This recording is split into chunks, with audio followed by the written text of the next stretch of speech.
Hey guys, Mike at Tracy Rifle and Pistol here again. Today, I know this video has been done a bunch of times, but we're going to do it one more time. We're going to show you exactly how a Glock works. So there's still the people that say you can't carry a Glock safely because it doesn't have a manual safety, other things like that, and I kind of want to dispel some of those rumors here today.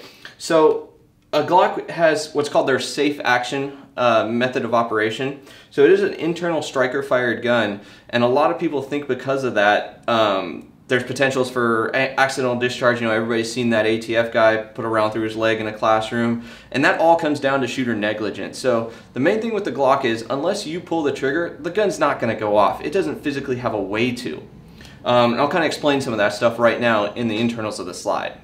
So the whole point of a Glock safe action is that the striker, or like you can kind of compare that to a hammer in other guns, and firing pin all in one. So that's actually what's going to hit the primer. So in a Glock, the reason that it is inherently safe is that there's no potential energy in that striker at the resting position. So with the slide forward, loaded or unloaded, basically you can throw the thing, you can drop it, you can do whatever you want. The firing pin or the striker doesn't have enough energy, doesn't have any energy to hit that firing pin.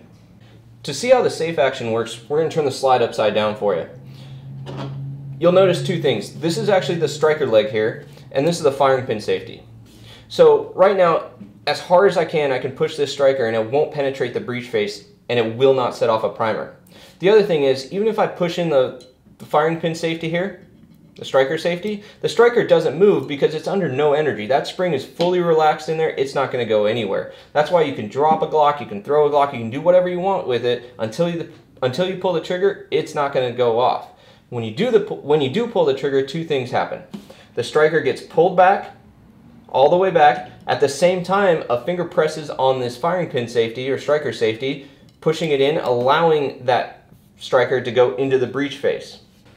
You know, a Glock isn't unique in that kind of method of operation, but it did set the bar there, and it's been copied a bunch of times. Now it's still a little different. Some other striker fired guns actually kind of work in a single action mode. So basically what that means is that the striker's always pulled back, and when you pull the trigger, all it does is drop the sear and the striker can go forward. So that's really what sets the Glock apart. In my opinion, it's the best gun for carry, the best gun for reliability, and the simplest. That's the most important thing. They have very few parts compared to some of these other new guns. I mean, like the parts count in a Glock is 1/3 or 1/4 of what it is in the new VP9 from HK. It's not necessarily a bad thing, it just makes it really easy to work on, really easy to maintain, and these things just keep on running. So as always, Tracy Rifle and Pistol has the full line of Glock pistols in stock, ready for purchase. Thanks for watching. Make sure you subscribe on here. Check us out at facebook.com/TracyRAP. And if you value your gun rights like I do, check out CalFFL and firearmspolicy.org.